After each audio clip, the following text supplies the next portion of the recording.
So let's talk more about dual use and what you're seeing there, like this transition, as you describe it, over the last several years.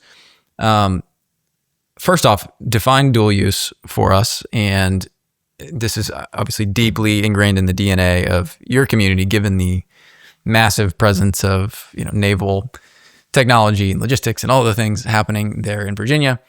Walk me through what this means, and then articulate a little bit more deeply what this transition that you've seen happen over the last few years is.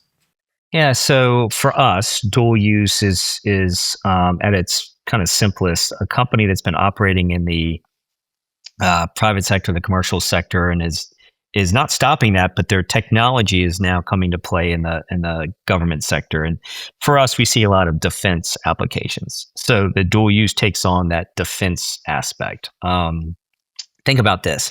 As an example, we had a company that came through one of our accelerators, and it was a robotics company that had been doing the way that their robots were kind of changing commercial and industrial painting and applications on surfaces. And so obviously when they came through, and they were not from the area, when they came through our accelerator, you look out the window and there's, again, the world's largest military or largest naval base and massive shipyards. And a lot of these aircraft carriers and battleships are coming in. They're in dry dock to get, upgraded or upfitted or whatever. And they're looking at this going, well, we've got a canvas right here that we could apply our technology on from the commercial sector to the government sector. And so that's what happens. So now you've got, effectively speaking, this other side of the business, which is different in a lot of ways.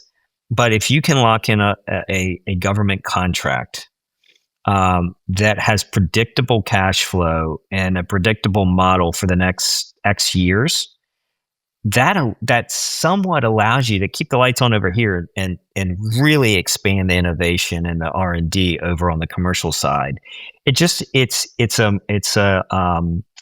Previously, I think investors kind of saw this dual use as maybe a distraction to being laser focused on one go-to-market. I think, through time and space and just the nature of things, that it's not necessarily a distraction, it's an amplifier of the core product and the value proposition. Now, it does mean that you have to diligence it a little differently, because obviously the government side of things is just such a different world than going to market in the commercial side.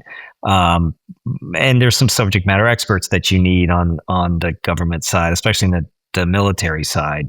There's security protocols. There's all those things that you don't necessarily have on the commercial side. But again, it's to me, just all of a sudden you've just expanded your market opportunity pretty greatly. And you look at government contractors, which essentially is what you're talking about for that side of the business. The exits on government contractors are very, very compelling. And so, yeah, it's something that I'm excited to continue to see, that how early stage investing handles dual use companies. A quick note before we continue the conversation. Alongside the Diligent Observer podcast and newsletter, I also run an outsourced operations service specifically built to serve angel networks. My team handles things like initial screening, social media, newsletter prep, platform management, and a whole lot more. The kinds of things that either aren't getting done or shouldn't be done by busy community leaders. If that sounds interesting to you, send me a note. Now, back to it. So you guys have you personally, and then your community in general, seems to be pretty good at this. Walk me through, what are those 3 or 4 questions that should be asked when a deal hits my desk that's claiming to be dual use? Right. I don't know anything about what that means, or maybe I know a little bit. What are the key questions you would press on that are unique to that claim versus the next? Maybe the best way to answer it is this. So bear with me a little bit, because I don't know if I have a simple answer. I wish, but we launched a defense technology accelerator in the region earlier this year. It was the first one in our region, and it just made sense, right, given where we are.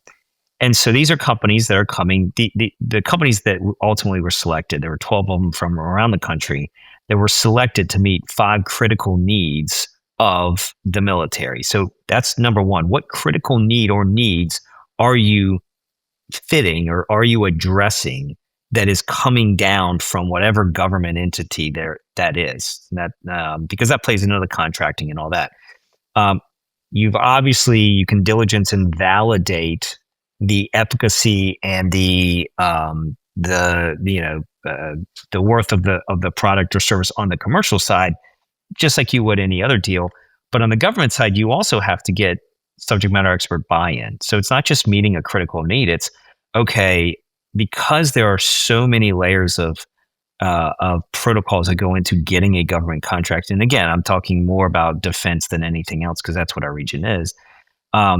It's not enough just to say, well, I meet that critical need. Let me, now let's get a contract. No, you've got to have buy-in from subject matter experts on that side.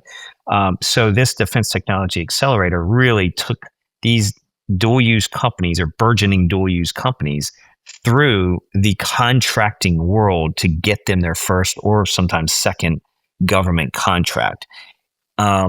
There's nuances like, okay, are you a prime contractor with the government, which is a whole different ballgame than being a subcontractor to a prime contractor to the government. So there's layers. Yeah, it's exactly. I mean, just